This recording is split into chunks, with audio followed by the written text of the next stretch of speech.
Peut-être, on va passer la parole à Atout France, peut-être dire Oui, tout à fait. qu'effectivement, la dimension tourisme est importante aujourd'hui pour Cité Remarquable, suite à votre rapport, Président, et que notre souhait était de développer avec nos collectivités un tourisme plus de proximité, un tourisme durable, s'appuyant sur les valeurs patrimoniales de chacun et sur leurs spécificités et leur diversité. Et je crois que ça a été assez bien réalisé dans la première campagne. Et ça a été aussi un atout quelque part dans le cadre de la pandémie que nous vivons aujourd'hui et qui remet au cœur de la réflexion et au cœur des visées de vacances des Français, eh bien, le territoire proche et la France et le territoire national. Donc, je pense qu'on a une porte enfin, des ouvertures enfin, complètes pour développer un tourisme à partir des patrimoines, puisque là, ce sera extrêmement recherché, un tourisme plus peut-être buissonnier, ce qu'on a hors des sentiers battus, de façon à irriguer l'ensemble du territoire national en s'appuyant sur toutes les valeurs des patrimoines et toutes les dimensions de collectivité aussi. Voilà. Oui, on a rencontré en début de semaine, on a rencontré à une réunion en visioconférence, une rencontre, le ministre, le secrétaire d'État au tourisme, avec les présidents de la bannière. Au début, j'avais organisé la réunion pour Cité, et puis je pensais qu'il était nécessaire de lui démontrer qu'on avait vraiment une volonté collective de promotion. Et moi, j'ai insisté à cette occasion très fortement sur le fait que, sur l'expérience du dramatique été 2020.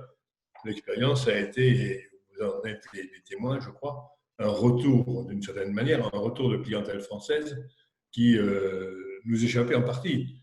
Et bien prendre la mesure du fait que la clientèle française, c'est le constat que fait Atout France, la clientèle française, depuis maintenant quelques années, a tendance à aller ailleurs, à aller sur les pays, notamment les pays du Sud. Alors, ça a changé avec le coronavirus, ça a changé avec les impossibilités de déplacement, mais reconquérir une partie de la clientèle française qui est allée ailleurs est un objectif majeur, parce que c'est quand même elle qui est la plus importante.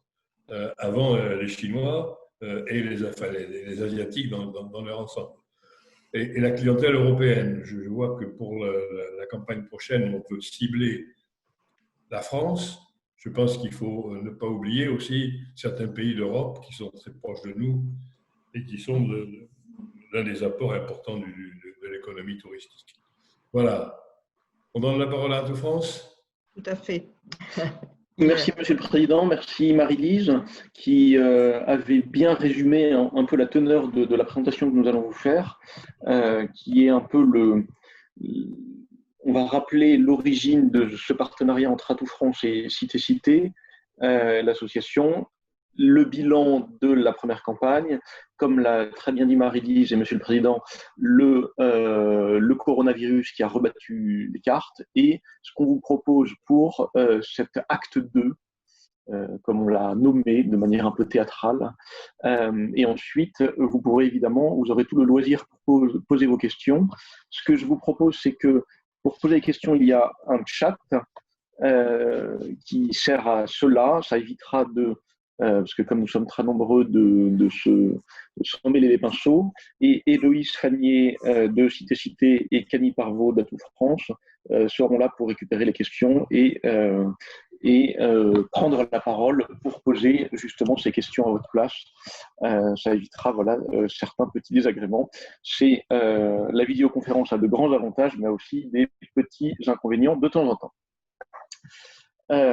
Alors, les objectifs qui avaient été assignés à la démarche conjointe Cité Remarquable de France et Atout France partaient d'un constat que la fréquentation touristique, alors je parle de la situation avant coronavirus, évidemment, et je parlerai de la situation après coronavirus dans quelques diapositives.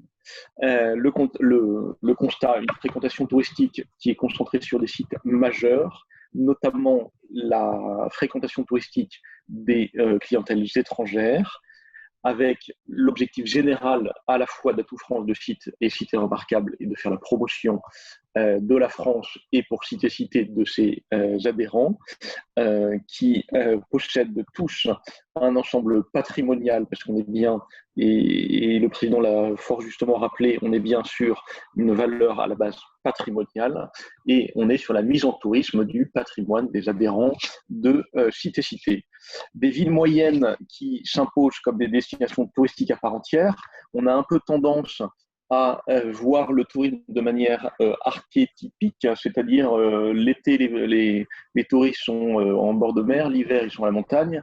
Les grandes villes accueillent plutôt les touristes internationaux, et puis le reste, rien. Alors que c'est faux, les petites et les moyennes villes accueillent un nombre non négligeable de touristes, en particulier français, mais aussi un petit peu quand même international.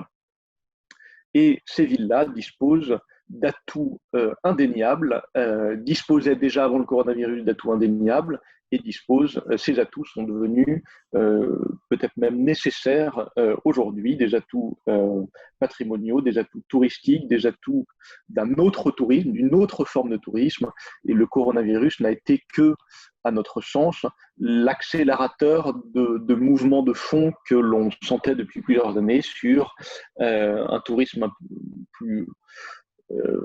un tourisme durable. On parle de slow tourisme, on parle de tourisme durable, on parle de tourisme plus respectueux, voilà, des termes comme ça, des tendances qui existaient depuis plusieurs années et qui ont été accélérées de manière brutale et dramatique, comme on le sait tous, par cette épidémie. Ce qui avait été présenté, alors là nous avons repris tout simplement un schéma que nous avions présenté donc en 2019, qui, je ne vais pas rentrer, c'est un peu un schéma de consultant, mais qui reprend les fondamentaux d'une démarche marketing. On est bien dans une démarche de mise en tourisme de vos richesses patrimoniales au pluriel. Donc des patrimoines, il n'y a pas juste l'architecture, il y a aussi le patrimoine gastronomique, le patrimoine des savoir-faire, le patrimoine des savoir-être, etc. Donc une vision, une mission, la concurrence, on en a déjà un peu parlé, une ambition pour le réseau qui est justement de faire émerger ces destinations qui, pour certaines, et alors là on s'adresse à un grand nombre de destinations, des grandes villes, des moyennes villes, des petites villes, voire des toutes petites villes, mais vous avez des points communs qui sont évidemment autour de la richesse patrimoniale, avec des valeurs que vous partagez tous. Et nous allons l'expliquer bientôt, une cible que l'on va reprendre, qu'on a déjà utilisée la dernière fois, donc jeunes seniors CSP+, une cible principale, mais qui ne fait pas fi des autres cibles, bien évidemment, une promesse que l'on va apporter, que l'on va médiatiser, et qui nous a semblé juste, et ça a plutôt bien marché. Comme on l'a rappelé en introduction, ça a plutôt bien marché en année 1, et on peut, je pense, passer une étape suivante, parce que cette année 1 était une année on ne va pas dire d'essai, parce que ce serait très péjoratif, c'était pas du tout un essai, mais c'était une première année de lancement, et là on passe une marche. Donc votre positionnement, c'est l'inattendu, l'insolite, au travers des événements. Alors ça, c'est ce que nous avions présenté. Les événements, évidemment, aujourd'hui, les événements ont été fortement impactés par la crise. Donc, on va peut-être mettre un petit peu plus sous le boisseau cet aspect de grands événements, en tout cas. Mais le reste, convivialité, goût du bien vivre, savoir-faire, attribut culture, évidemment, c'est votre cœur de métier, proximité, accessibilité, déambulation douce, circulation douce, espace vert, nature en ville, nature proche de la ville, expérimentation d'une vie à la française pour les étrangers. Voilà, lieu où on le revendique un autre tourisme, loin des plages surbondées, même si parmi vous il y a des villes qui sont au bord de la mer, loin des stations de ski surbondées, loin du centre de Paris, qui faisait face en tout cas, à un surtourisme. Les cibles que nous avions proposées la dernière fois étaient bien, donc c'était suite à une enquête très détaillée menée par Atout France, la ville comme destination de séjour pour 32% des répondants et comme étape pour 15% des répondants, dont 50% d'étrangers. Donc, notre démarche est partie vraiment à partir d'une étude très complète que nous avions effectuée il y a peu de temps, qui a identifié le cœur de cible de vos actifs, de vos destinations, avec, on va dire, des CSP+, et jeunes seniors. Alors, dans le tourisme, les seniors viennent assez vite, parce que si ma mémoire est bonne, on est senior à partir de 50 ans. Donc, ce n'est pas forcément l'âge de la retraite, les seniors, mais jeunes seniors actifs. Donc, on proposera à la fois dans les contenus et dans les contenus vidéo, photos, dans l'édito, des atouts qui correspondent à cette cible. Et je rejoins ce que disait Monsieur le Président en début de séance. On ne va évidemment pas parler de sport extrême. Alors, le Président parlait de canoë. Je ne pense pas que ce soit un sport extrême, mais voilà, évidemment, on va tempérer, en effet, on va se concentrer on va essayer de se concentrer sur le patrimoine, mais aussi tout ce qui est autour du patrimoine, parce que, comme il a été dit, le patrimoine vivant, donc lorsqu'on est en séjour dans un lieu, on visite du patrimoine, mais on ne fait pas que visiter du patrimoine, on peut aussi aller au restaurant, on peut aussi aller pratiquer une activité sportive, on va dire douce, comme de la bicyclette, comme du canoë. Alors aujourd'hui, il y a eu un méchant virus qui a frappé le monde entier, comme vous le savez. Donc, je ne vais pas vous faire un dessin, on en entend parler depuis X mois, matin, midi et soir. Qu'est-il arrivé? Les conséquences pour le tourisme sont dramatiques. Et je pense que personne parmi vous n'a été épargné, sauf si il y a l'office de tourisme de la Terre Adélie, peut-être qu'ils ont été épargnés, mais je ne sais pas s'il y a beaucoup de tourisme là-bas. Les conséquences, vous voyez nous avons mis deux graphiques qui illustrent un peu les conséquences dramatiques pour le tourisme. C'est des recherches des internautes français autour d'une famille de mots-clés sur Google. Donc, le graphique de gauche, c'est tout ce qui a trait à l'hôtellerie. Et donc, on voit très clairement que les Français, l'appétence, donc ce sont des recherches, ce ne sont pas des achats de chambres d'hôtel, mais ce sont les recherches sur Google à partir d'un outil que vous connaissez tous, qui s'appelle Google Trends, et on voit tout de suite une appétence pour l'hôtellerie qui a dégringolé et qui est largement en dessous, on va dire, des normales saisonnières, et on le voit, et j'imagine que vous le voyez également sur votre territoire, les conséquences économiques et sociales sur l'hôtellerie sont dramatiques, avec des établissements qui ferment, des gens qui se retrouvent au chômage. Je vous passe les détails qu'on le sait, qui sont dramatiques. Le camping, et c'est pour ça que nous avons mis cette autre courbe, le camping a beaucoup plus résisté, en tout cas cet été, pour des raisons qui rejoignent un petit peu vos actifs, c'est-à-dire un peu loin des sentiers battus, un peu moins de promiscuité, un peu plus proche de la nature, et c'est la même chose, un peu moins de concentration, même si on peut grands établissements de camping, mais on voit la même chose, par exemple, pour les chambres d'hôtes, on voit la même chose pour les gîtes ruraux, qui ont fait plutôt un très bon été, alors que ce sont principalement les villes qui ont pâti les grandes villes qui ont pâti de cette crise. Là, vous voyez en bas à droite donc une info de RTL, 95% de baisse à Paris. Alors, je ne sais pas, je n'ai pas regardé le détail de leurs chiffres. En tout cas, le détail de leurs chiffres n'était pas indiqué. Ça me semble assez élevé. Ils exagèrent peut-être, mais en tout cas, c'est énorme. Et surtout, Paris et les très grandes villes ont perdu voilà, la fréquentation touristique a énormément baissé, notamment à cause de cette concentration humaine et à cause de l'absence de clientèles étrangères. Cet environnement, on va dire de manière un peu paradoxale, cet environnement chaotique est plutôt favorable à Cité-Cité, avec un petit peu un alignement des planètes, parce que le positionnement qui avait été adopté avant la crise colle très très bien, si vous me permettez l'expression, avec le positionnement de Cité-Cité colle avec la réalité qui est un recentrage des clientèles françaises vers les destinations France, notamment les territoires ruraux et les petites villes, le slow tourisme, le tourisme durable, on le sait, on le mesure, c'est pas juste au doigt mouillé. Des départements comme le Jura, des départements comme le Cantal, la Corrèze, le Lot, ont eu un été exceptionnel de par la présence des clientèles françaises.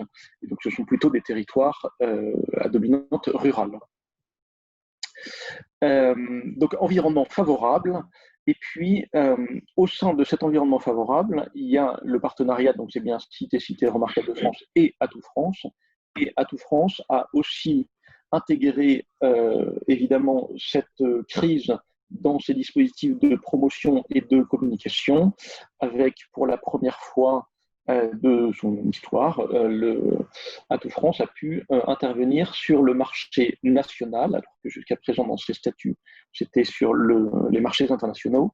Et là, je vais laisser Lionel Bertounès présenter les dispositifs qui ont été mis en place, parce que c'est lui le maître d'œuvre de ces dispositifs, sachant que les contenus qui avaient été produits pour la campagne Cité-Cité ont été repris en partie dans ces contenus nationaux.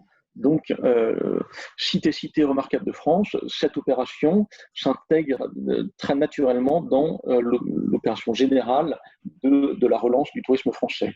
Lionel, je te laisse la parole. Oui, pas de problème, merci beaucoup. Tout le monde, vous m'entendez ? Ça va ? Parfait. Oui, effectivement, un mot qui me paraît important ici pour dire un peu reprendre les actions effectivement de positionnement d'Atout France, dont l'ADN, vous le savez, est clairement tourné à l'international de par un réseau de 33 bureaux. Et cet ADN, aujourd'hui, il est un peu bridé, voire très bridé par rapport aux fermetures de frontières que l'on connaît, à une connectivité au niveau des transports et au sens large, au niveau de transport totalement coupé aussi. Donc, on a recentré et nos actions et nos budgets sur le marché national, sur le marché domestique, qui a constitué, on l'a vu cet été, un marché refuge hyper important pour sauver la saison d'été. Aujourd'hui se joue la saison d'hiver aussi. Donc, beaucoup d'efforts et notamment d'efforts marketing des destinations pour conquérir ces parts de marché. Donc, on a voulu surtout se situer de façon habile par rapport à tous les efforts faits par les CRT, les CDT, les offices, au sens large du terme, de façon à ne pas venir évidemment en concurrence ou cannibaliser les prises de parole et les campagnes. Mais on a voulu être utile et habile pour inscrire des actions plutôt d'influence. C'est pour ça qu'on s'est entouré de top influenceurs, de micro-influenceurs, un peu dans la même veine de ce que l'on a fait avec Pauline et Benoît pour Cité-Cité, pour envoyer sur le terrain ces influenceurs qui ont pu, en faisant du live, en montrant des expériences, montrer que la France se réouvrait, se déconfinait, et montrer que l'offre, petit à petit, et là je fais un petit rétropédalage sur un début mi-juin, la France était prête à accueillir du monde et notamment une clientèle nationale. Donc, cette action largement portée initialement par le monde de la culture, c'est important de le dire, et notamment Stéphane Bern, qui était un peu une figure de proue de ce hashtag, on a vraiment capitalisé dessus. Jean-Baptiste Lemoyne l'est également largement approprié, c'était hyper positif.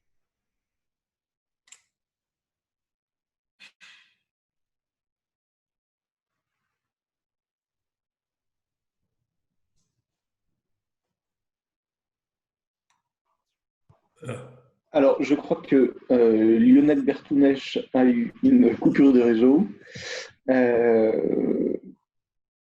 On attend peut-être qu'il se... Donc, ou autrement, bon, on peut le... Je vais compléter, évidemment, et puis quand il nous rejoindra, je lui laisserai à nouveau la parole.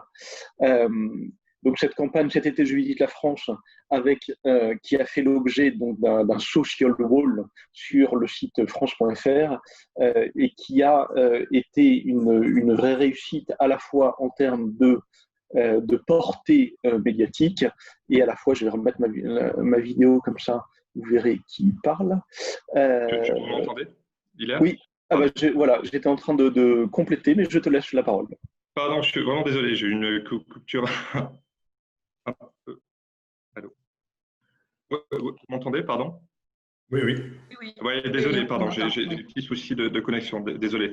Je reprends et je finis vite, pardon.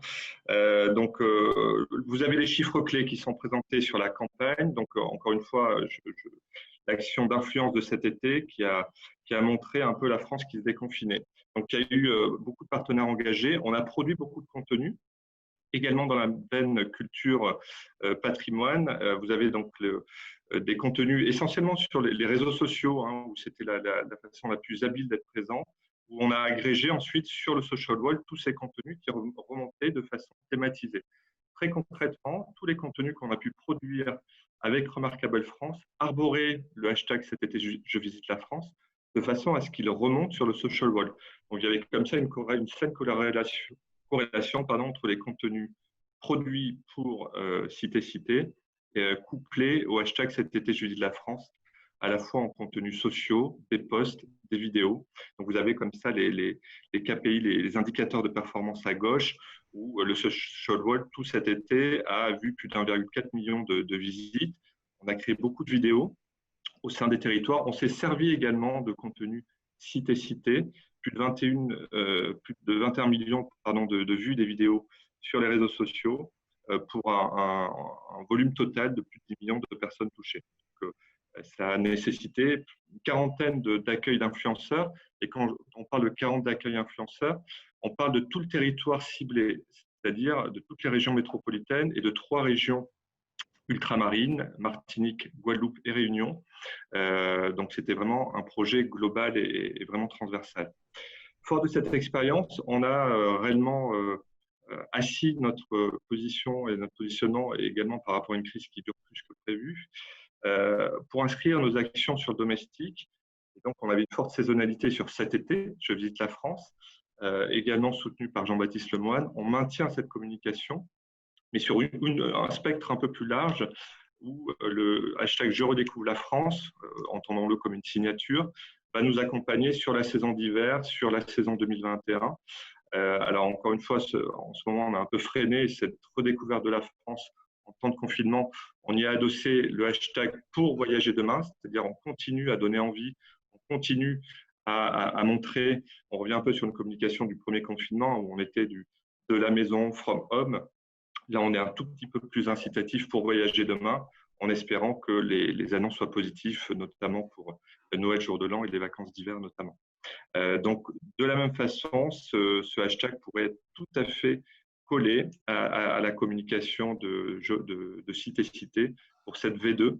Mais encore une fois, les deux ne vivent pas parallèlement, les deux se complètent et on arrive totalement à coupler les signatures et les hashtags. Pour preuve, à droite, 2 exemples, hein, il y en a eu beaucoup d'autres. La vidéo de Cité qui arbore Remarkable France et cet été je visite la France, permettant de remonter sur le social wall, et un post à titre indicatif de Cité, de l'association, un post Instagram qui arbore tous les hashtags du réseau et le cet été je visite la France qui lui aussi est remonté sur le social wall. Donc voilà, en bref résumé, les actions au niveau national que l'on va maintenir sur des verticales importantes, stratégiques, les outre-mer, le tourisme urbain notamment, et toute l'action menée et tout le positionnement, encore une fois, qu'évoquait Hilaire sur le slow tourisme, les mobilités douces avec le dénominateur commun culture patrimoine, va rester évidemment sur 2021 des valeurs fortes que l'on va continuer à porter. Merci Lionel pour cette mise en perspective on va dire nationale et au-delà de l'association Cité. Je continue la présentation. Donc les leçons de l'acte 1, si on va filer cette métaphore théâtrale, puisque la vie est un théâtre, comme disait Shakespeare, avec un bref résumé, à la fois, on va dire, qualitatif et quantitatif, de ce qui a été fait l'an passé. Un certain nombre d'entre vous étaient d'ores et déjà participants de cet acte 1. Nous espérons évidemment que vous serez des nôtres pour cet acte 2. Et puis comme ça donnera aux personnes qui n'étaient pas là à l'acte 1 une connaissance générale de ce qui a été fait. Ce qui a été fait, il y a eu de la création de contenu, des photos, des vidéos, du texte, de la médiatisation grand public avec la mise en ligne d'un site internet, des campagnes de communication grand public sur internet et notamment sur les réseaux sociaux, Facebook, YouTube en particulier, des relations presse en France et en Belgique, des actions vers les professionnels en Grande-Bretagne. Les objectifs qui avaient été initialement assignés à cette campagne en début de campagne, en début 2019, ont été atteints, que ce soit en nombre de visites sur le site, en médiatisation, en coût par clic, etc. Lionel Berthonnet vous détaillera certains de ces aspects, avec des actions qui ont été particulièrement réussies. Un site dédié qui a fait son office et qui a plutôt bien fonctionné, des campagnes en ligne et un partenariat avec Géo qui a été assez fructueux. Et ce partenariat avec Géo, nous prévoyons, en tout cas nous vous le proposons de le réitérer et on va le détailler dans quelques instants. Quelques chiffres. 380 photos finalement retenues, 19 vidéos de 3 minutes, 57 vidéos de 30 secondes.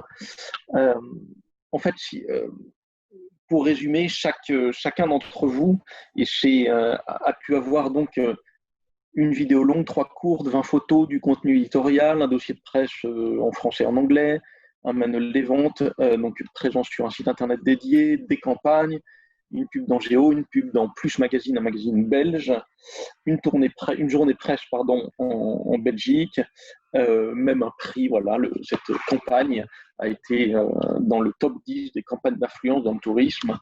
Et donc l'effet réseau joue beaucoup. Le fait de partir, donc l'an passé, il y avait 19 participants.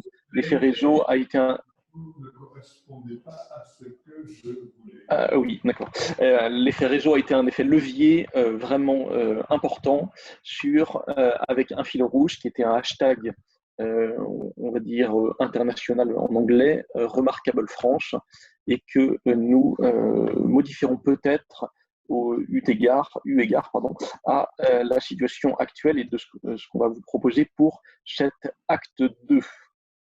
Hilaire, je me permets juste un point Oui. qui me semble important dans la bonne compréhension. Effectivement, on est dans une vision macro des chiffres sur cette slide-là, à la fois en début de performance, sachant qu'on a des détails plus fins si besoin était. Mais la production de contenu, on a des grands chiffres de nombre de photos, de nombre de vidéos. Derrière, le coût de la participation, c'est important de le dire ici, on gère tous beaucoup de contenu photo-vidéo que l'on fait produire ça et là. L'objet de la campagne était aussi que chacun puisse individuellement se saisir des photos et le coût et la négociation que l'on a engagée avec les producteurs de contenu, intégrer cette utilisation par chacun, l'association évidemment de tous les contenus disponibles et chacune des villes au sein de ses propres réseaux. Je le dis ici parce que ça intègre des droits, une notion de droit, intégrant notamment l'achat d'espace. On le sait aujourd'hui, le droit il se paye.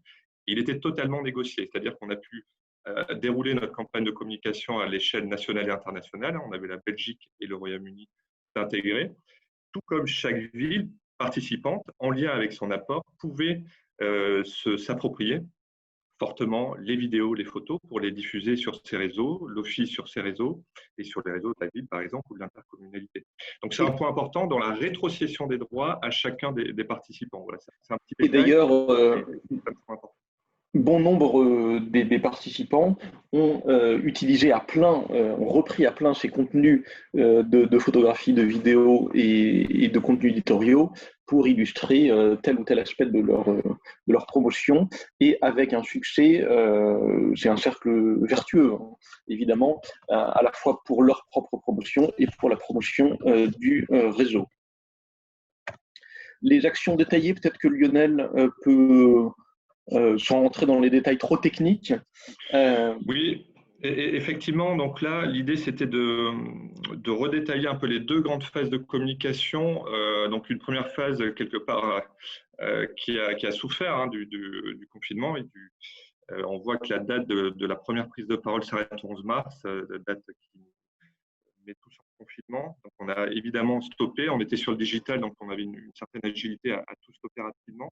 Néanmoins, pour chapeauter les grands objectifs de la campagne, première phase où on avait des objectifs de trafic sur la page du dispositif qui agrégeait l'ensemble des éléments de chacune des villes, une carte, des vidéos.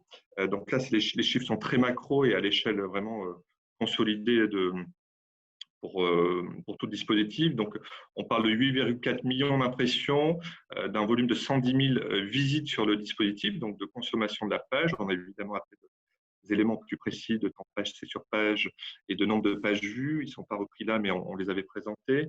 Et vous avez des moyennes de CPC qui sont globalement bons par rapport à des benchmarks tourisme. On parle d'un CPC, d'un coût par clic à 32 €, de coût par visite et d'un taux de clic à 2,2%, ce qui a été optimisé au cours de la campagne, malheureusement stoppé le 11 mars.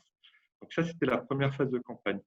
La deuxième phase de campagne, on s'est dit communément avec les membres et le réseau, les comités de pilotage, qu'est-ce qu'on fait sur cette deuxième phase pour malgré tout être présent au sortir du confinement, où on avait tous envie de sortir, de consommer, j'ai envie de dire, de la nature du vert et du petit patrimoine aussi, de sortir en tout cas. Et donc, on a créé des petites vidéos thématisées autour évidemment des grands chapeaux thématiques et donc de l'offre des villes, autour de la gastronomie, de l'art de vivre, évidemment de la culture du patrimoine et de la nature en ville. Et la nature en ville, c'est la consommation de l'offre cité-cité, mais par un biais un peu détourné, mobilité douce, vélo, kayak. Le kayak est en plus un prétexte pour découvrir la culture, hein. Il faut le voir comme ça, en tout cas, quand on a pu le mettre en avant. Donc, ces vidéos-là, la présentation vous fera état des liens, hein. Vous pourrez évidemment aller voir chacune des vidéos. Donc, 3 petites capsules thématiques, art de vivre, culture et nature en ville. Et deux réseaux présentés, hein, classiquement Facebook pour un ciblage fin et YouTube sur la vidéo longue. C'est-à-dire qu'on a toujours une prédilection à pousser des vidéos courtes, en l'occurrence, j'ai 35 secondes sur des vidéos courtes sur Facebook, sachant qu'il faut plus 7 sur 30 secondes, et des vidéos un peu plus longues. C'était la vidéo générique qui, elle, a été poussée sur YouTube. Et vous avez le global des performances et des résultats ici. Donc, sur Facebook, on parle de 2,8 millions d'engagements, dont 2 millions de vidéos vues, en fait, hein. Vous avez des commentaires, des engagements, des réactions et autres métriques de performance. Et YouTube, 1,8 million de vidéos vues de la vidéo longue, uniquement donc sur YouTube, avec un taux de complétion, c'est-à-dire un taux de vidéos vues à 100%, c'est-à-dire que les internautes ont vu la vidéo jusqu'au bout, qui est 30%, ce qui est un taux qui est 2 fois au-dessus du benchmark de la moyenne, qui se situe à 15% pour une vidéo d'1 minute 30. Donc là, les optimisations aussi ont montré qu'il y avait de l'appétence sur le contenu cité-cité au moment où elle a été lancée et vue.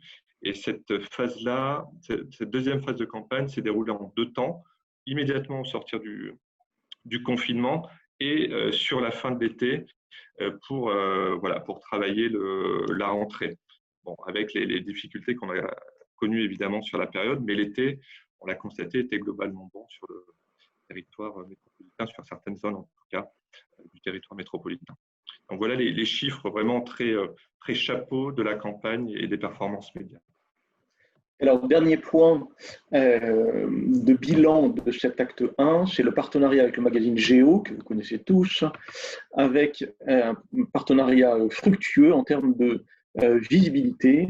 L'objectif était de 25 000 visites et on a atteint plus de 40 000 visites avec un temps passé assez important, 1 minute 42. C'est beaucoup. C'est beaucoup. Comparez votre consommation, la manière dont vous allez sur Internet, on a tendance à aller assez rapidement. Les internautes sont plutôt zappeurs et versatiles. Et donc là, on a un temps de visionnage et de lecture de l'article. Donc, c'est-à-dire que les gens ont vraiment lu l'article, ont vraiment pu cliquer sur les photographies, etc. Et des impressions, parce qu'il y a eu... Géo a aussi fait de la publicité autour de ces 2 articles, Circuit de l'été et Ville de Charme, qui ont été largement diffusés. Alors, ce qu'on vous propose maintenant, c'est de parler de l'acte 2 avec 2 volets. Le premier volet, et on pense que c'est la base du marketing, et les professionnels du marketing qui sont devant nous, par visio interposée, ne nous contrediront pas, je pense. Il faut savoir garder des fondamentaux, parce que le marketing, c'est fait de répétition, c'est fait de valeurs solides que l'on garde au fur et à mesure du temps. Le temps est un facteur important. Le positionnement, on va garder le même positionnement, du slow tourisme, des visites hors des sentiers battus, des pépites méconnues, avec la poursuite du parti pris iconographique et éditorial. Donc, on ne sait pas encore si ce sera à nouveau Pauline et Benoît qui viendront créer les contenus, mais dans tous les cas, il y aura sans doute plusieurs groupes d'influenceurs, on ne sait pas, on verra, en fonction du nombre de participants notamment et de leur position géographique. Mais dans tous les cas, ce positionnement, ce parti pris iconographique va demeurer avec des petits ajustements à la marge, comme on a pu déjà en parler, mais on garde la même ligne directrice. La cible principale, jeune senior CSP+, dont nous parlions tout à l'heure, va demeurer la cible principale de cette campagne.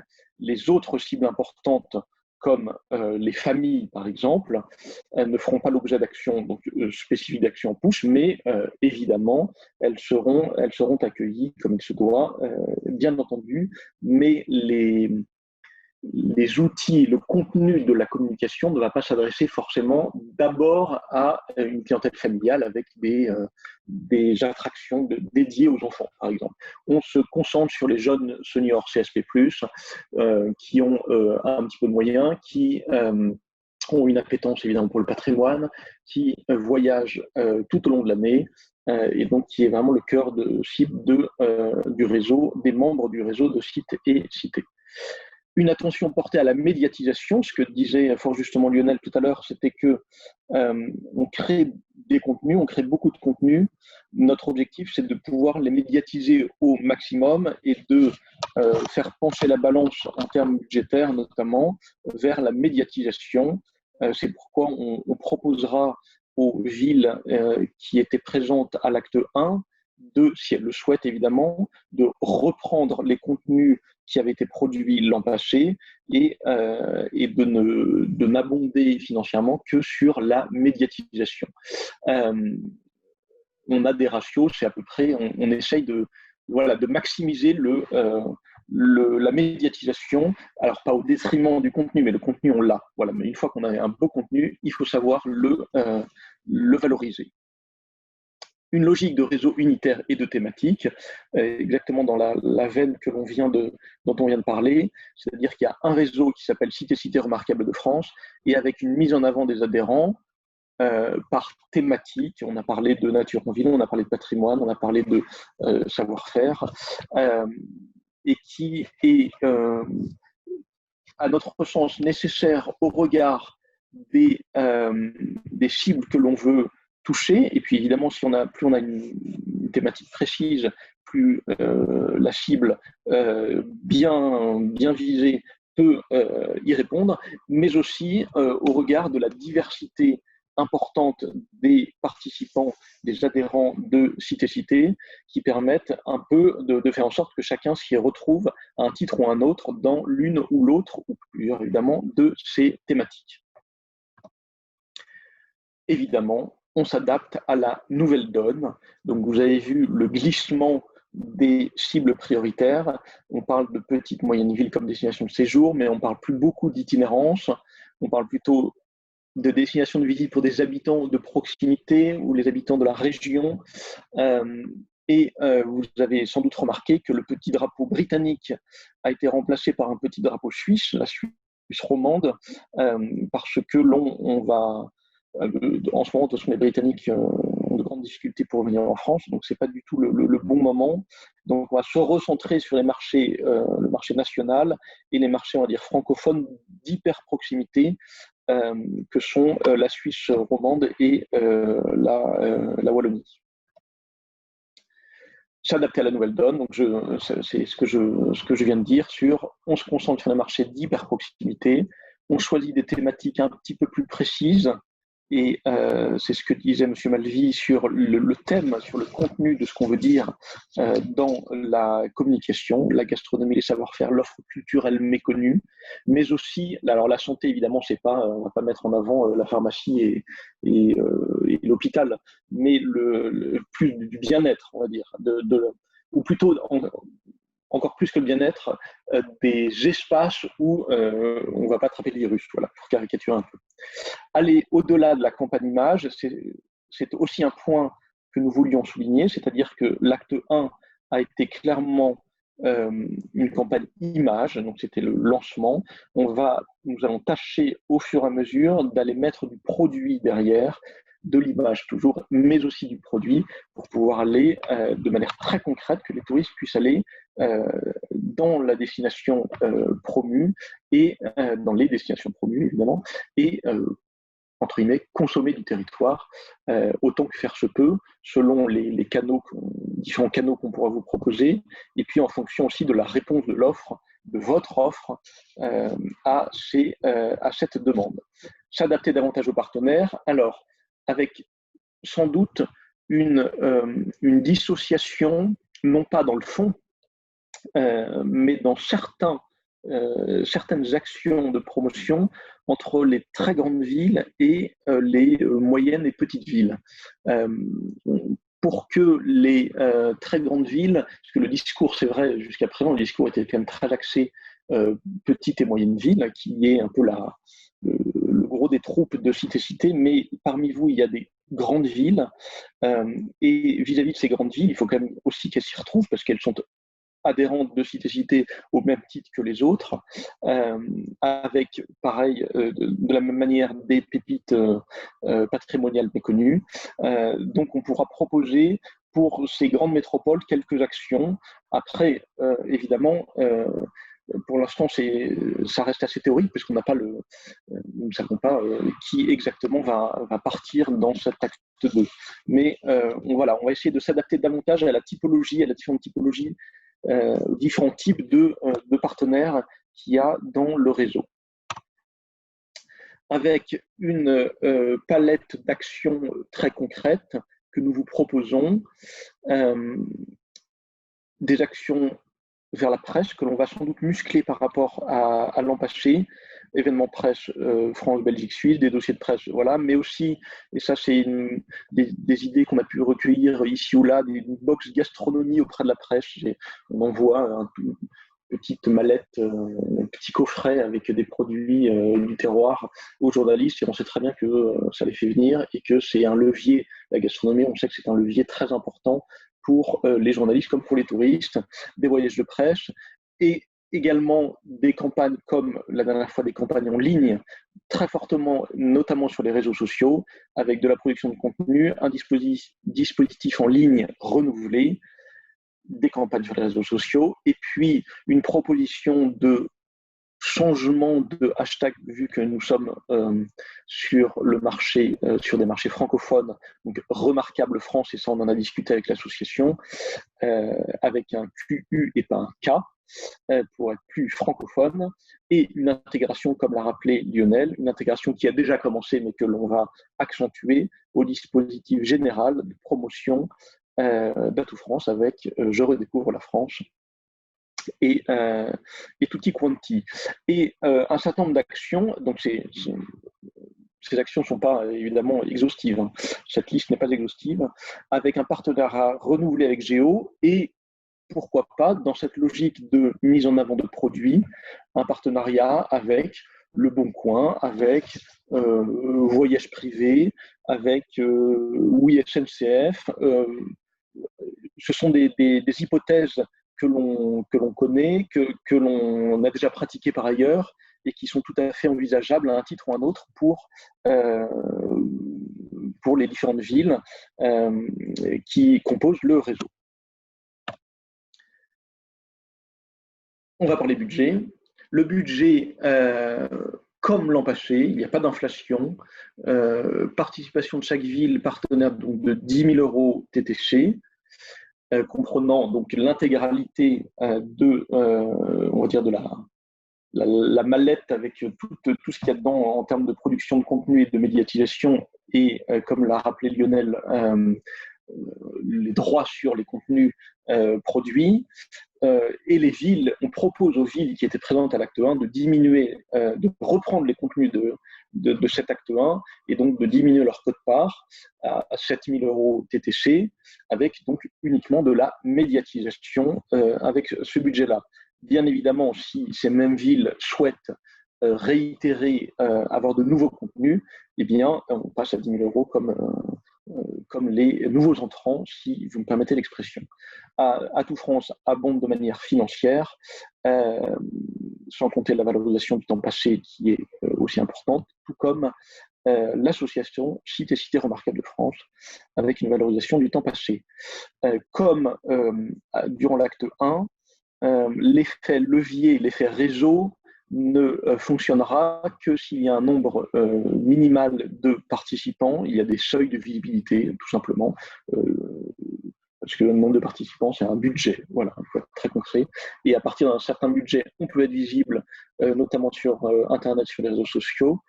Si on est en dessous d'un budget, eh bien, on n'est plus du tout visible. Donc, nous avons fixé un nombre de partenaires minimal à 20 partenaires.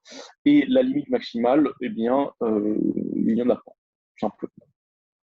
Tout le monde peut participer, évidemment. Les 250 adhérents de Marie-Lise de Cité ont le droit évidemment de On est à près de 300. Hein. 300, pardon, oh là là. Ah, quand même, ça fait 1800 communes. Hein. Voilà. Alors, le planning, c'était un peu la question piège, le planning, parce que, comme vous tous, on ne sait pas de quoi l'avenir sera fait, en tout cas l'avenir proche. On espère tous une fin de cette épidémie, en tout cas une maîtrise de cette épidémie. Néanmoins, ce qu'on peut dire, c'est que on s'adaptera à la situation sanitaire et on l'a fait cet été comme on l'a rappelé tout à l'heure. On a arrêté la campagne et on l'a reprise une fois que les conditions étaient bonnes. On ne fonce pas tête baissée pour dépenser du budget. C'est pas du tout l'objectif. Avec des outils de suivi en temps réel et un pilotage très serré qui permet y compris dans le changement de contenu. Lionel l'a rappelé, cet été, on a proposé des contenus plus proches, plus régionaux à des cibles régionales. Voilà.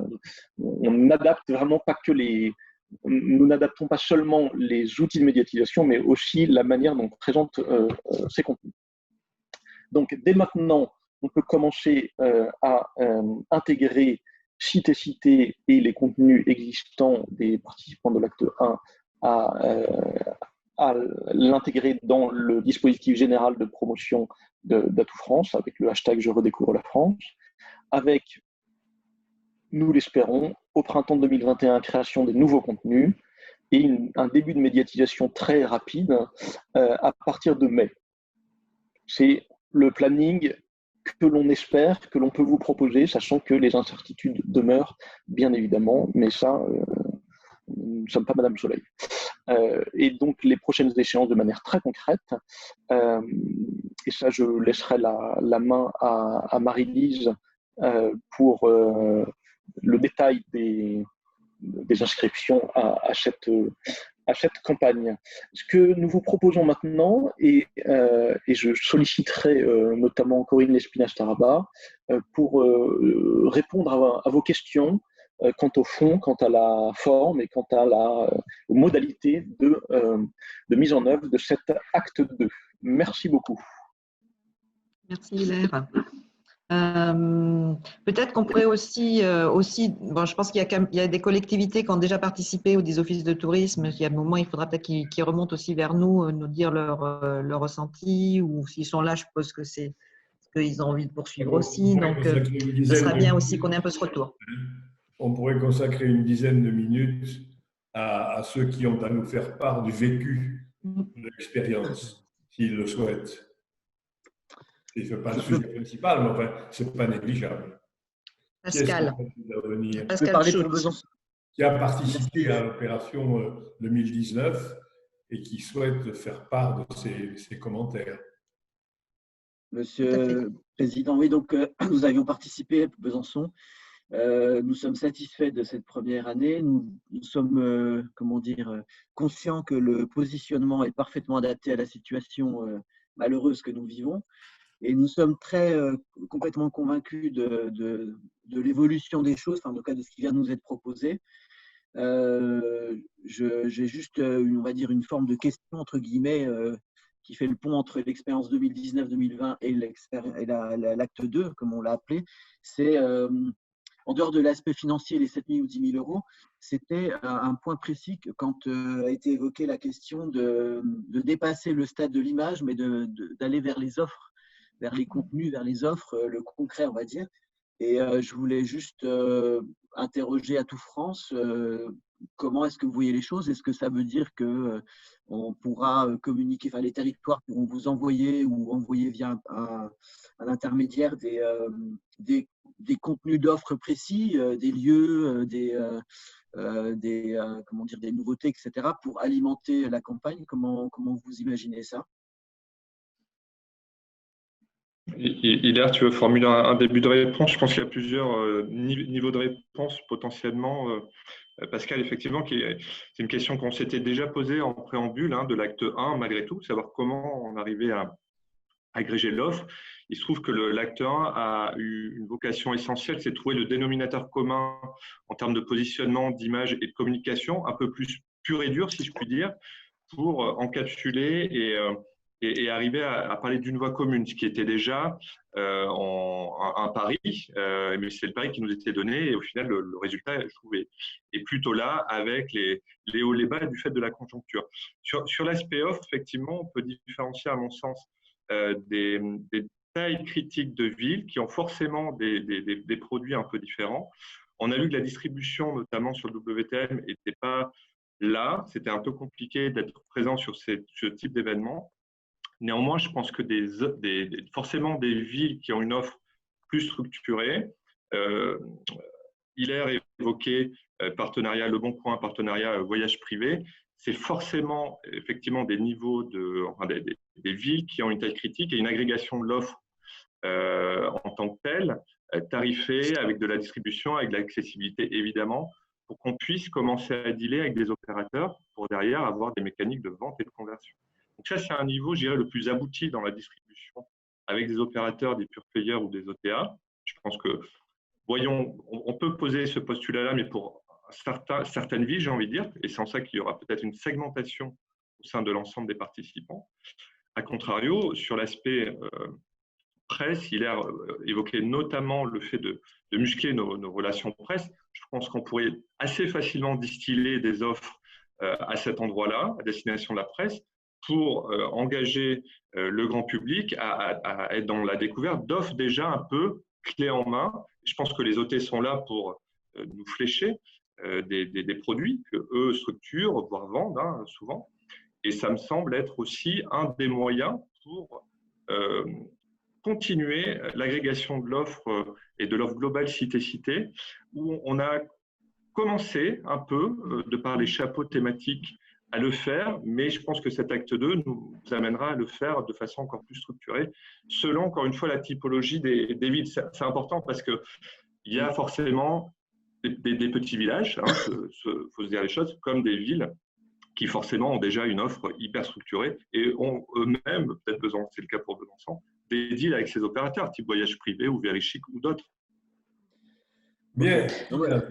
Qui a d'autres Merci. questions? Oui, je voulais compléter, si je puis me permettre, Président. Corinne Lespinasse, Starbat, Tout France, bonjour à tous. Je voulais dire qu'on avait cette hypothèse aussi d'aller un petit peu loin dans de la conversion avec effectivement une échelle plutôt des métropoles où il y a de l'offre. Bon, d'abord parce que en termes de retombées, comme l'a souligné Hilaire, on est quand même face à des espaces qui sont en très grande souffrance au regard donc de la baisse de l'activité. Et la deuxième chose, c'est, et vous aurez compris avec tous les indicateurs de performance qu'on a relayés, que c'est aussi là qu'on pourra avoir en matière de conversion des performances qui seront aujourd'hui possibles et notamment qui accompagneront jusqu'au bout ces enjeux donc, de relance. Donc il y a plusieurs hypothèses avec donc, des distributeurs, mais cela peut se faire dans ce cadre cité remarquable, mais je précise aussi à Pascal, ça peut aussi se faire avec d'autres métropoles dans le cadre des pôles tourisme aujourd'hui d'Atout France, notamment au travers du pôle urbain. Merci, Corinne. Qui veut intervenir?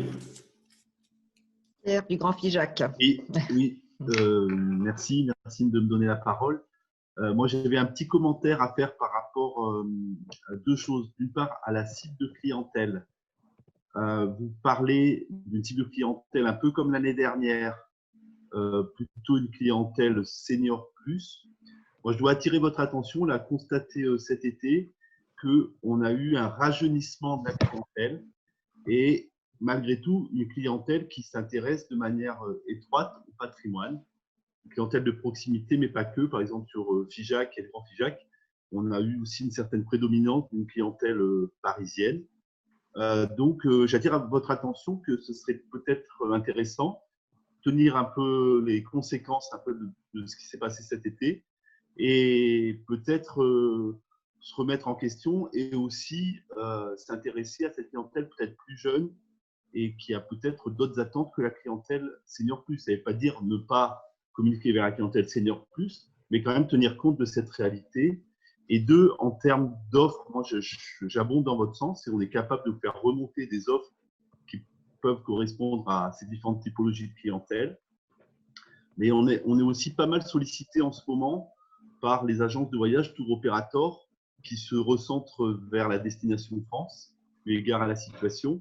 Donc, ça serait peut-être aussi intéressant de communiquer vers des intermédiaires comme ce type de relais qui peuvent être aussi intéressants pour nous. Alors, oui, si mon micro est bien branché. En effet, sur la cible, c'est vrai et vous n'êtes pas le seul à l'avoir constaté au cours de cet été, donc pendant les grandes vacances, les vacances scolaires, les vacances d'été, il y a eu certainement un afflux de touristes un peu plus jeunes dans des villes comme Figeac, pour des raisons que l'on avait évoquées aussi, c'est-à-dire qu'ils sont pas partis à l'étranger, ils sont partis en France, dans des plus petites villes, et évidemment, vous avez tout à fait raison de souligner que l'appétence pour le patrimoine n'est pas l'apanage des jeunes seniors actifs, mais les catégories un petit peu plus jeunes ne sont pas des abrutis qui ne… Voilà. Toujours est-il qu'on prend en compte évidemment cette remarque. Après, il y a une histoire aussi de temporalité. On pourra distinguer des actions menées, par exemple, au cours de l'été, qui visent en tout cas des séjours l'été, où les actions peuvent être un petit peu plus élargies, et les actions hors saison sont peut-être un peu plus destinées quand même à des clientèles qui peuvent, de manière très matérielle, se déplacer à Figeac, par exemple. Mais en effet,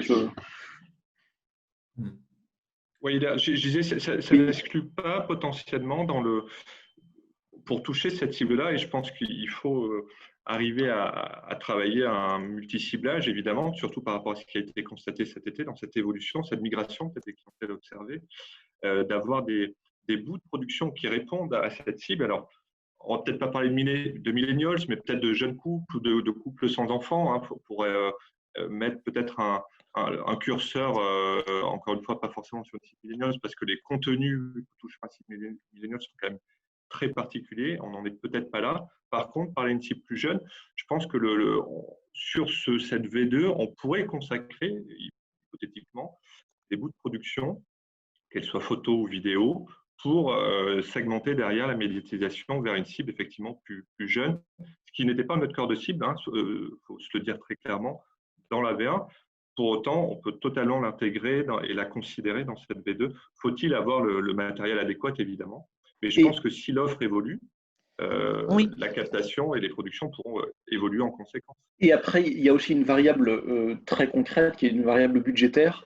Évidemment, s'il y a un nombre important de partenaires qui se lancent dans l'opération, il y aura un budget un peu plus important qui permettra cette segmentation et d'atteindre ces fameux seuils de visibilité par segment.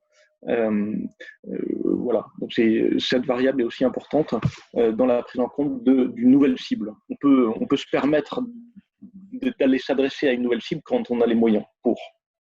Ouais. Oui, mais si je peux me permettre, Hilaire, il faut aussi quand même rester attentif à ce que nous a dit quand même le marché et les enquêtes de fréquentation dont Hilaire a fait état précédemment pour vraiment désigner où se trouve le marché dans son volume, puisqu'on aura des budgets de médiatisation importants, certes, mais relativement modestes encore au regard quand même du ciblage. Donc l'idée, c'est par ce filtre patrimonial de parler à des publics dont l'appétence est beaucoup plus naturelle, mais heureusement, l'expérience de l'été plus la segmentation et le ciblage réellement rendu possible avec le levier du digital, nous permettra, en géolocalisation, en segmentation de public, d'aller effectivement aussi s'adresser aux visiteurs de l'été dernier. Mais l'idée de la pérennité de la démarche, c'est d'aller aussi chercher et d'aller séduire aussi une partie des clientèles pour qui l'appétence est spontanée, beaucoup plus naturelle. Mais nos villes sont toutes différentes les unes des autres. Donc, je suis un peu étonné parce que vouloir définir un modèle unique ou une présentation globale, unifiée, me paraît un peu contraire à ce que j'estime au contraire devoir être la réflexion préalable à la création d'un outil de communication en fonction de chaque site particulier. Les problématiques ne sont pas les mêmes. La cible famille, par exemple, moi, me semble majeure, la cible famille. C'est quand même une partie importante de la clientèle. Donc, évacuer la cible famille ou dire que ce n'est pas une cible prioritaire, c'est à mon avis c'est une approche que je n'ai pas.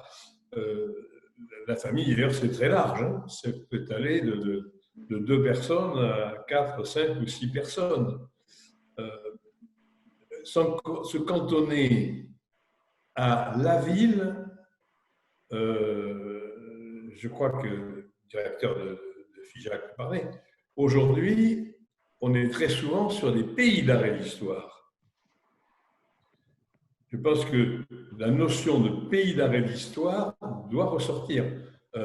Et pas seulement la ville. On ne va pas traverser la France pour aller, je reprends l'exemple, à FIJAC, passer 3 jours. C'est pas vrai. On va traverser la France si on va passer une semaine. Et si on ne m'a pas vendu et la ville et son environnement, alors on va faire une belle communication, mais elle sera avec une efficacité réduite. Je reprends l'exemple de FIJAC. Faire un sujet sur FIJAC, sans dire que FIJAC, c'est à 40 minutes de Rocamadour et à 35 minutes de Conques avec les vitraux de Soulages, si on présente FIJAC sans ça, on commet une bourde monumentale. Il faut présenter ça a été toute notre réflexion sur le tourisme quand moi j'avais fait ce rapport sur les propositions, les 54 propositions. Ça veut dire qu'on ne peut pas vendre un lieu unique, sauf s'il est exceptionnellement exceptionnel. Mais s'il est pépite, je reprends le terme, à ce moment-là, il faut l'entourer de ce qu'il y a également à avoir dans l'environnement. Tout ça, évidemment, d'une manière flashée. Mais si on ne vend que la petite ville quelque part sur le territoire national, si on ne dit pas où elle se situe, quel est son environnement, et si on reprend, vous l'évoquiez, le canoë-kayak, alors qu'il y en a partout, on loupe la cible. Donc je crois que chaque ville ou chaque territoire mérite une réflexion particulière. Je ne sais pas ce que vous en pensez, même si à l'arrivée, ça forme un tout. Mais moi, la famille me paraît être une cible majeure. L'environnement, parce que je vais passer 4 ou 5 jours ou 8 jours quelque part, je sais qu'à 30 km, à 40 km ou à 50, il y a autre chose, ça me paraît essentiel.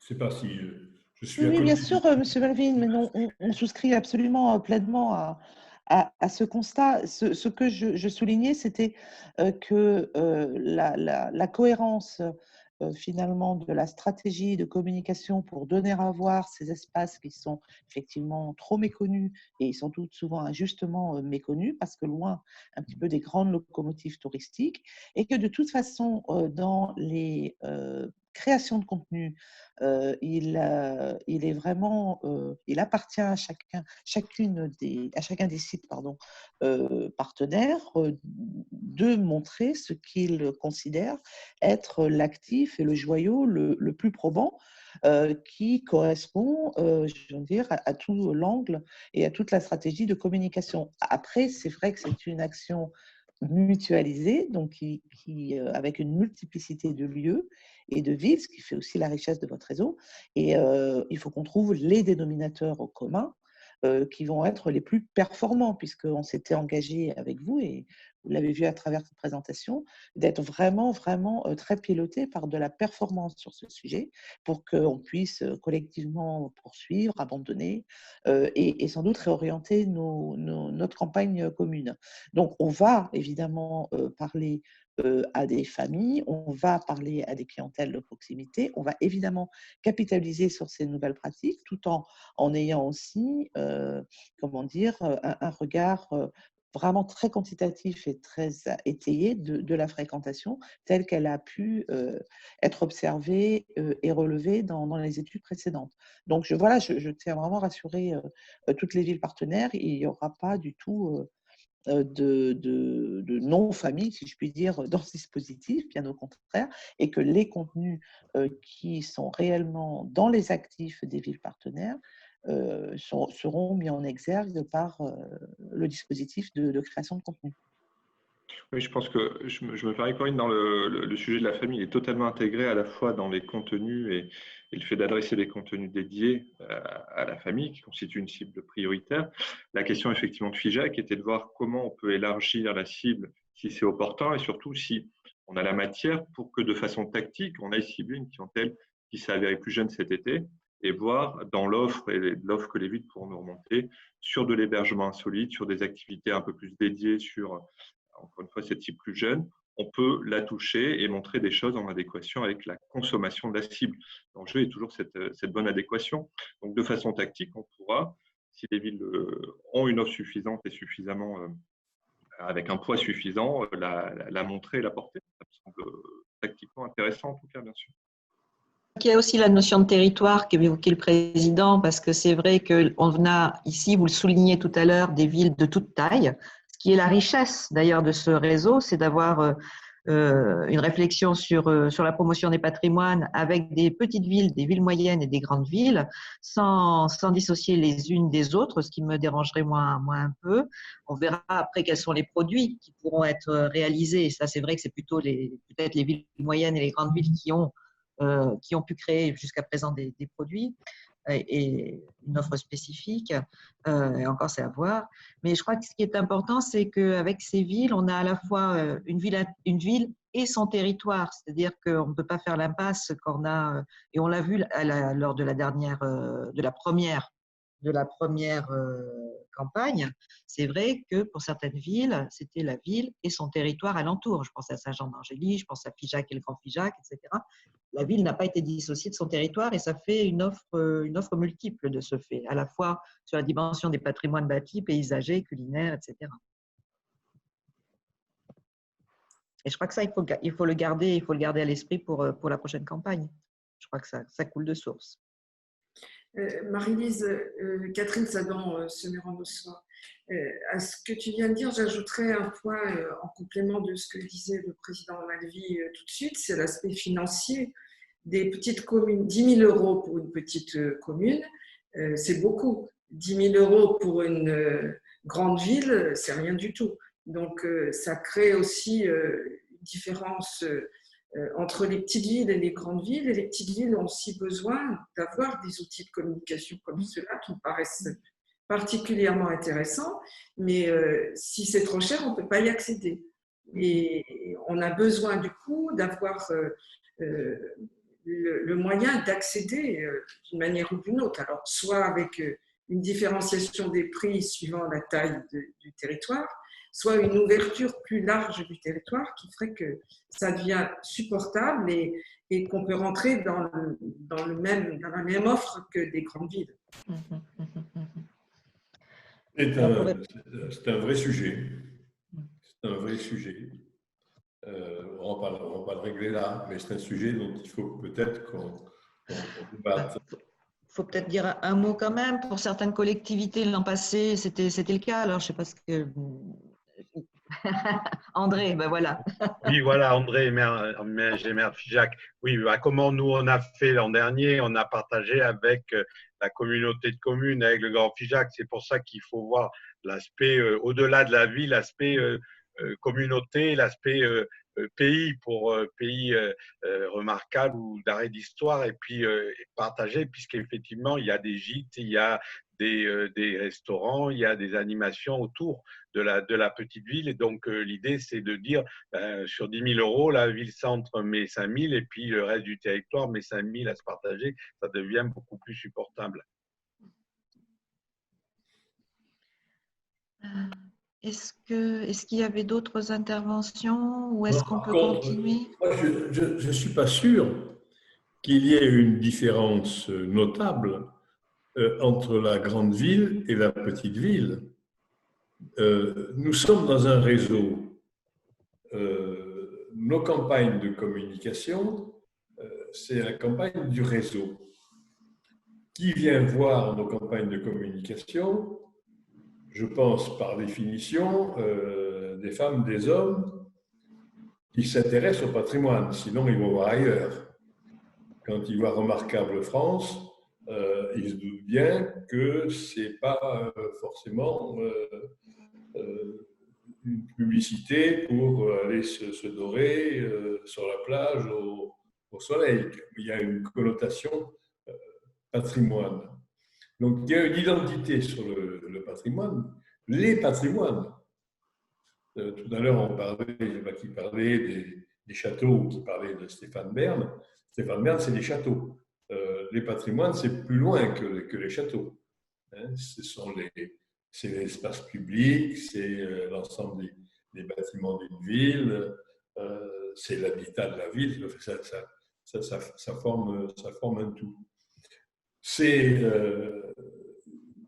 donc sur ce thème du patrimoine et de l'attractivité autour du patrimoine, des activités autour du patrimoine, qu'on doit donner une identité à la campagne. Ce qui était le cas d'ailleurs, je ne suis pas là en train ni d'inventer rien de particulier, ni de faire la critique de l'an passé, sauf pour certaines présentations qui m'ont semblé justement échapper à la logique de ce que doit être la communication, mais c'est une autre paire de manches. Mais entre la grande ville et la petite ville, quelle est la différence? La différence est une différence de densité d'offres. Mais sur la thématique, elle est la même. C'est la densité de l'offre qui… Je reprends Figeac et puis on va arrêter de parler de Figeac. Il y a un musée, il y a un patrimoine ancien, il n'y a pas 36 musées comme à Toulouse. À Toulouse, il y en a une bonne quinzaine. À Montpellier, il y en a une bonne dizaine. Il y a moins d'équipements touristiques. Mais le thème, l'objectif, doit être le même, à mon avis. Moi, j'évoquais juste la question des capacités financières. Je parlais de l'offre patrimoniale sur laquelle je suis complètement d'accord. Mais sur le plan financier… Oui, d'autant plus que la situation n'est pas facile. D'autant plus que la situation n'est pas facile dans les territoires ruraux autant que dans les territoires urbains, bien sûr. Mais c'est pour ça que la notion… Nos offices de tourisme aujourd'hui sont pratiquement tous intercommunaux. Pratiquement tous.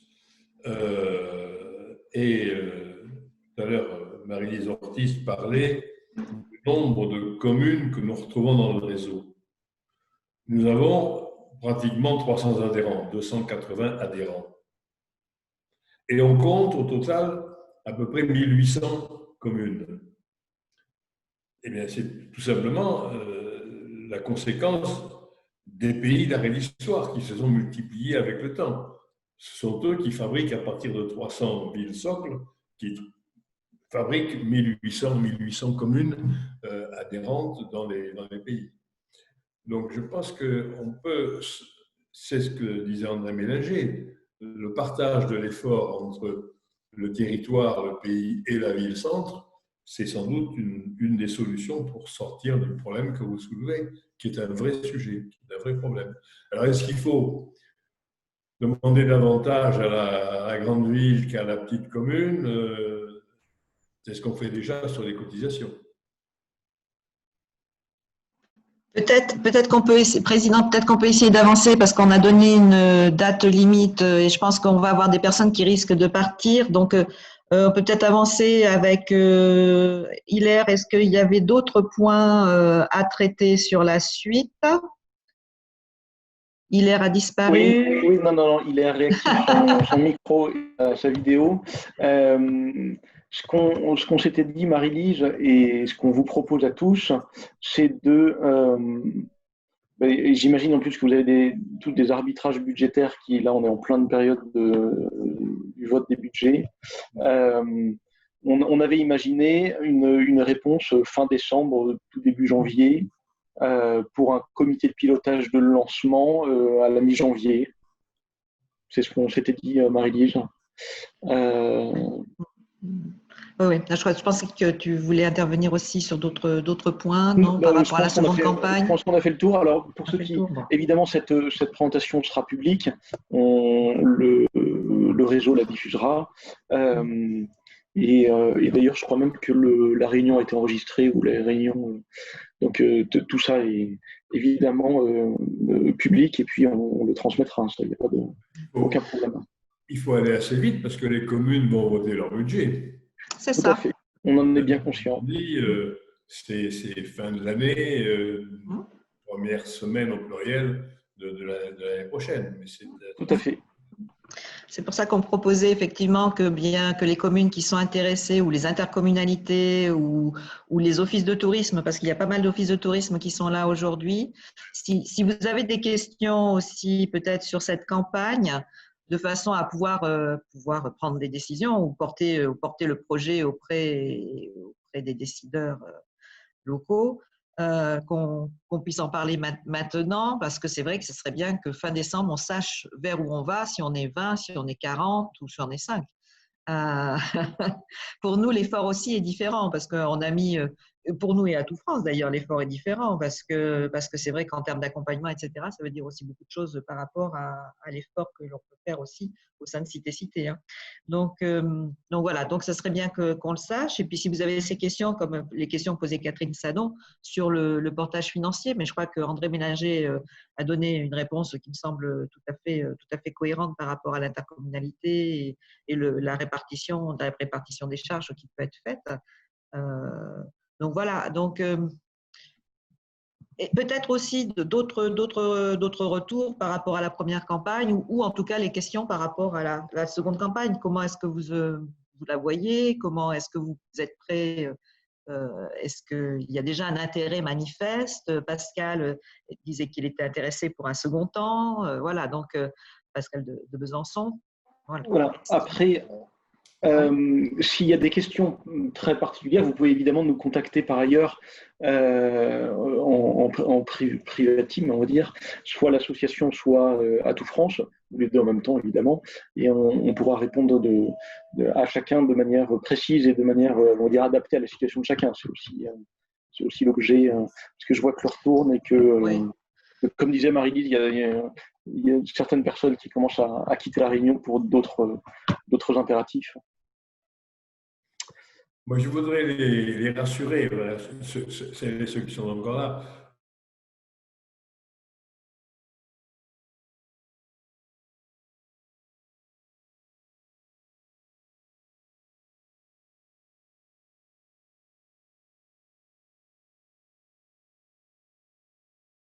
En 2022, qui n'est pas encore tout à fait assurée, mais qui est en bonne voie, comme elle sera celle des 6 associations qui constituent la bannière, on aura un nombre, hélas, de villes moindre que pour l'exposition qu'on avait faite il y a 3 ans. Donc, c'est essentiellement en communication structurée, celle-ci qui va nous occuper l'année prochaine.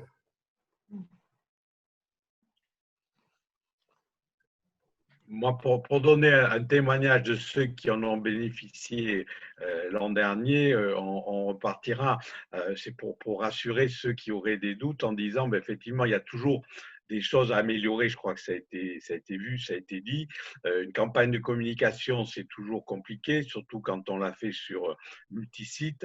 Mais après, je suis tout à fait d'accord avec le fait que c'est la répétition qui, là aussi, porte ses fruits. Ce n'est pas une campagne, c'est de pouvoir remettre sur le métier. Puis quelqu'un qui a fait un clic l'année dernière, qui n'est pas venu dans nos villes ou dans nos territoires, effectivement, il va revoir peut-être sous une forme un peu différente, avec une vision un peu différente après le deuxième confinement, et puis ça va lui donner envie. Je crois qu'il y a cet effet-là dans la durée, hein, donc ça serait dommage de ne pas persévérer. Et nous, en tout cas, on est partant pour remettre ça pour une deuxième année.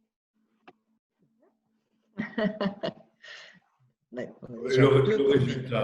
résultat est très positif. Enfin, je crois qu'on peut s'interroger sur la conception, faire évoluer, comme tu le dis, mais je pense que le résultat est positif. Les chiffres sont là, d'ailleurs, qui en témoignent. Est-ce qu'on peut donner le point de vue de Moulins? Bien sûr. Oui, alors, excusez-moi, je n'ai pas pu vous rejoindre immédiatement. C'était très, très difficile de se connecter ce matin. Simplement, j'ai pu suivre les 3/4 de la présentation et je peux dire, parce que je pense que c'est important que nous fassions passer les mêmes messages les uns et les autres. Donc, nous rejoignons pleinement sur Moulins et sur le pays d'art et d'histoire maintenant l'analyse de notre président. C'est vraiment, pour nous, c'était vraiment exactement le même point de vue. Et d'ailleurs, on se retrouve aussi avec FIJAC. Sur la cible, nous pensons vraiment que la cible des familles, elle est vraiment très importante parce que le territoire a justement pour nous suffisamment de propositions très, très différentes pour occuper non seulement des jeunes seniors, mais effectivement des familles. Ça, c'était la première des choses. La deuxième, c'est que, ayant participé à l'acte 1 nous ne nous sommes pas forcément retrouvés en termes de présentation photographique avec ce qui a été proposé pour le territoire. Alors, je sais bien, c'est très, très compliqué tout ça, mais ça va nous conduire obligatoirement avec l'ensemble des élus qui réfléchissent à ce positionnement, à se décider pour l'acte 2 et notre décision aujourd'hui n'est pas prise. C'est vrai que j'ai bien compris aussi que vous aviez besoin d'une réponse très rapide, mais j'ai envie de dire qu'aujourd'hui sur nos territoires, on est vraiment pleinement occupé par les actions autour de la relance économique, de l'encadrement de ces mesures sanitaires, et que c'est vrai que parler déjà de la campagne de l'année prochaine, pour beaucoup, ça va être quelque chose d'un petit peu difficile. Donc, je pense que fin décembre me semble difficile à jouer comme carte, pour prendre une décision en tout cas. Et puis enfin, dernier point, nous avons trouvé que 10 000 €, c'était un peu élevé comme coût, effectivement, pour notre pays d'art et d'histoire. Voilà, pour une campagne de cet ordre-là. Maintenant, ça ne veut pas dire qu'on ne participera pas à l'acte 2, mais là, il va falloir qu'on réfléchisse, qu'on revoie la donne. Je crois que là, sur le budget, je pense que Atout France pourra évoquer, mais il y a à la fois la production du contenu, la production photographique et aussi tout ce qui est médias, réseaux sociaux, achat d'espace, etc. Il y a quand même un travail énorme et c'est surtout là-dessus que je crois que l'effort a été porté. Pour ce qui est de la préparation, moi, je pense qu'avec les collectivités, il y a eu un gros travail de fait, et notamment Marie, qui était aux manettes l'an passé pour Cité, a beaucoup travaillé avec toutes les villes pour préparer la venue des influenceurs. Et je crois que c'est là aussi qu'il y a un gros travail à faire, c'est de bien savoir ce que l'on veut montrer aux influenceurs quand ils sont présents. Il ne faut pas se tromper parce qu'après, effectivement, on peut être déçu sur les contenus. Il faut savoir exactement ce qu'on va vouloir leur présenter, ce que l'on veut faire émerger de leur visite sur le terrain, tout en sachant qu'ils ont une part aussi de création, qu'ils vont avoir une part tout à fait personnelle, qu'ils auront leur vision. Mais je crois qu'il y a ce travail aussi à bien prévoir. Après, pour ce qui est du coût, peut-être que Corinne ou Hilaire, vous pouvez dire quelques mots, mais je pense que l'avantage, le coût, 10 000 € vous paraît sans doute, je pense qu'il s'explique très largement, mais l'avantage d'une campagne globale, c'est qu'elle est très largement portée. Je pense que la ville de Moulins ou Moulins Communauté, avec 10 000 € ne fera pas une campagne tout seul. Bien sûr. Voilà. Bien sûr. Donc, c'est l'avantage du réseau. Hein, c'est l'avantage de porter cette campagne à plusieurs. Voilà. Mais disons que nous ne nous sommes pas sentis totalement en adéquation avec ce qui est revenu vers nous comme présentation du territoire. Alors, ça, il faut en discuter en direct. Oui, exactement. Ça, je crois que c'est important quand ça, c'est d'en discuter en direct. Et après ça, qu'on puisse nous le voir ensemble d'ailleurs, parce que les réflexions des uns valent pour les autres. Moi, j'ai eu des commentaires divers. J'ai eu de très bons commentaires. J'ai aussi des commentaires qui étaient moins favorables. Mais on est là pour améliorer la présentation. Mais si vous me permettez, on est bien là dans la relance de l'économie. Oui, complètement. Préparer ou essayer d'aider la saison touristique des hôteliers, des restaurateurs, des bistrots du commerce, la saison 2021, c'est maintenant que ça se fait. C'est pas plus tard. Hein. Et le plus, même si on n'amène que 3%, 4%, 5% en plus, avec des campagnes de communication, sur l'économie et la relance de l'économie, c'est majeur. Hein. On est vraiment dans une stratégie de relance de l'économie. En adaptant, et c'est ce que nous ont expliqué d'ailleurs les amis d'Atout France, en adaptant la campagne à cette préoccupation majeure, en ciblant les clientèles géographiques. C'est la raison pour laquelle la clientèle nationale est essentielle. C'est quand même la première clientèle. Et c'est celle qui, depuis des années, s'en va. Cette année, elle n'est pas partie. Les autres ne sont pas venus, pas partis parce qu'il y avait le blocage des frontières. Mais je crois qu'on a vu ça avec nos amis d'Atout France. Je crois que les chiffres qu'ils ont, c'est dans quelques années, c'est 15% de chute de la clientèle française partant vers les pays du Sud. Et il faut espérer que les frontières se rouvrent. Donc c'est vraiment sur nos territoires, ceux que nous représentons, la clientèle d'Asie ne compte pas. Elle comptera peut-être dans les années qui viennent, mais elle ne compte pas. Alors elle augmente de 4 ou 5 ou 6% par an, en bonne période. Ça ne fait pas des chiffres considérables. Alors ça va sur Nice, la Côte d'Azur et Paris, mais ça va pas chez nous sur nos cibles. Nous, on a vraiment comme cible majeure une cible française et européenne. Ah mais vous prêchez. Je crois qu'on parle de la Suisse, on n'évoque pas la Belgique. Je pense que la Belgique, c'est majeur pour nous aussi. Et ce sera une cible majeure, je vous rassure, hein, la Bien Belgique sûr. francophone et la Suisse francophone.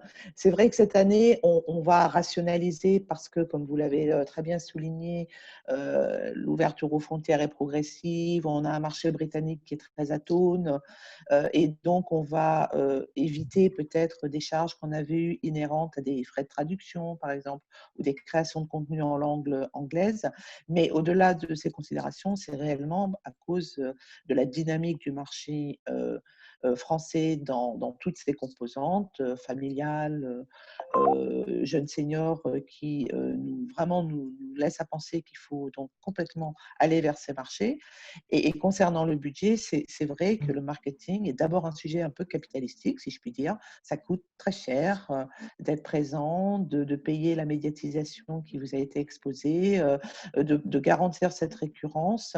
Il faut aussi voir que sur l'enveloppe, on a à peu près 30% en création de contenu, y compris dans la cession des droits dont parlait Lionel. Et ça, c'est important parce que ça veut dire que c'est aussi des objets de promotion pour ces villes qu'elles doivent pouvoir utiliser aussi dans leur propre dispositif, dans leur campagne peut-être avec les CRT ou dans leur campagne avec d'autres partenaires. Donc, c'est aussi à vous.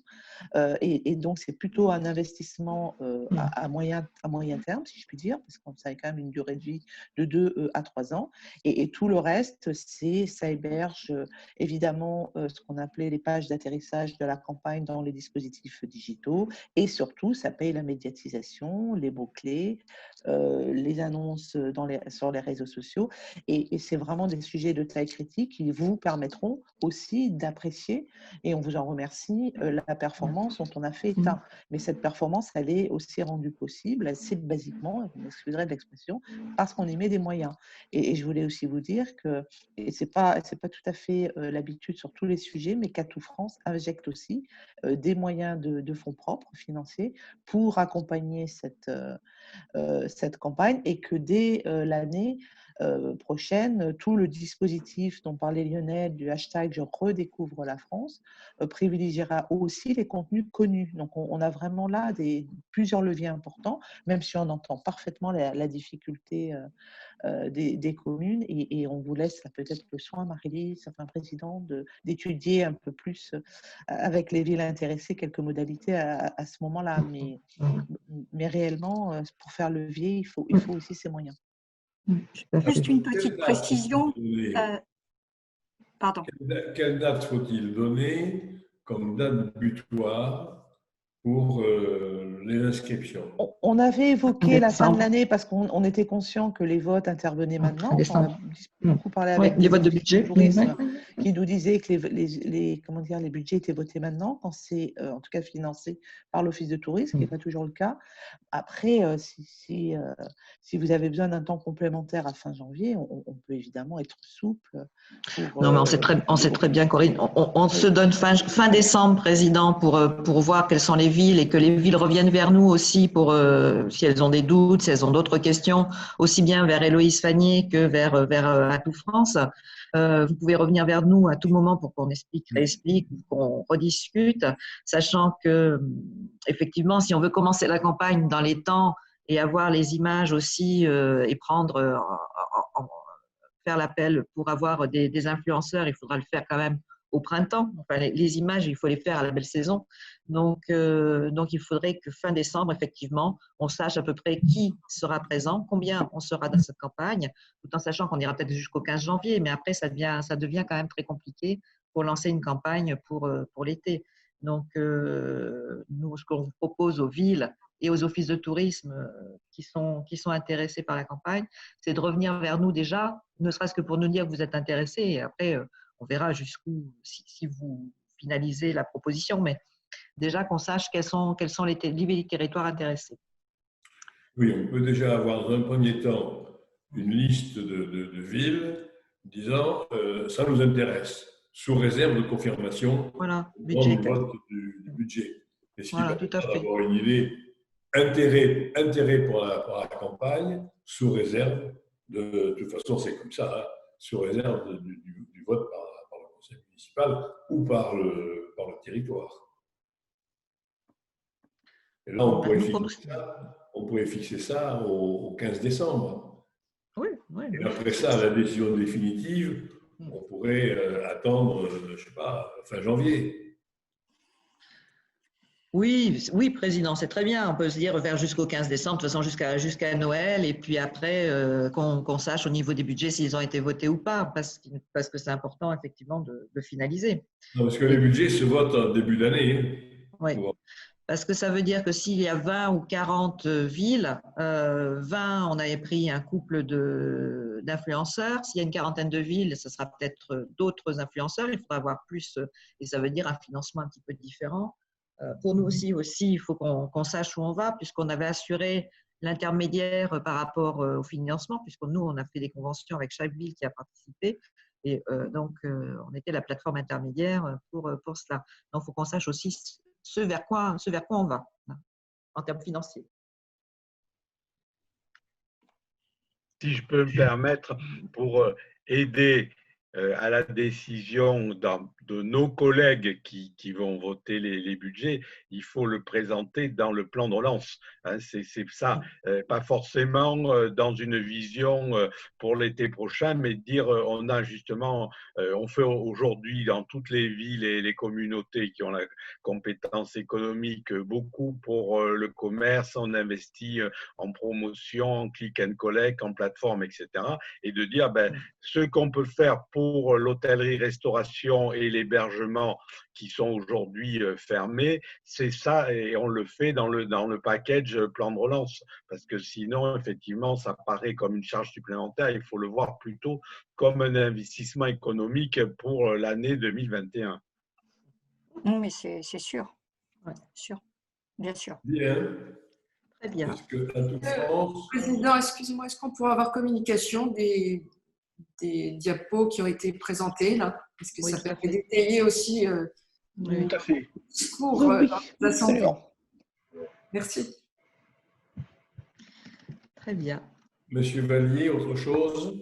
Je pense qu'on a fait le tour, on a répondu à certaines questions. Donc, si d'autres questions arrivaient d'ici, n'hésitez pas à nous les poser à l'association comme à nous-mêmes. Puis on se fera une joie d'y répondre. Absolument. Il est évident pour les nouveaux, ceux qui n'ont pas participé à la campagne dernière, il est évident qu'il y a un dialogue avec chaque ville sur la thématique recherchée. C'est pas un projet qui tombe comme ça tout fait du ciel. Il y a une recherche de thématiques avec les personnes concernées de la ville siège. C'est tout le travail de préparation dont parlait Marie-Lise et qui est prépondérant à la réussite du projet, évidemment. Marie-Lise le rappelait tout à l'heure, mais c'est un travail, évidemment, main dans la main, avec des territoires dans l'aspect. Il y a un travail préparatoire très, très important en amont pour flécher justement les thématiques et peut-être des nouvelles thématiques autour d'une clientèle plus jeune, évoquée tout à l'heure par Figeac, pour montrer les nouveautés produits des territoires. Merci en tout cas pour votre Oui, participation. Merci beaucoup à tous pour votre Merci. participation et à votre disposition. Merci. Personne n'a d'autres interventions? Eh bien, écoutez, merci. Merci. Finalement, bon, visioconférence, ça dure parfois un peu plus longtemps, mais comme on perd moins de temps en déplacement, Et ça nous a donné l'occasion au président d'envoyer en direct dans le chat le dossier de presse et quelques éléments, donc, et de répondre à des questions aussi en direct. Donc, ça a aussi quelques valeurs ajoutées, même si ça ne remplace évidemment pas le contact direct. Merci. Puis merci à Héloïse d'avoir réuni tout le monde. Merci Louise, merci à Camille. Merci, merci à vous. Bonne journée. et bonne santé. Et chez vous.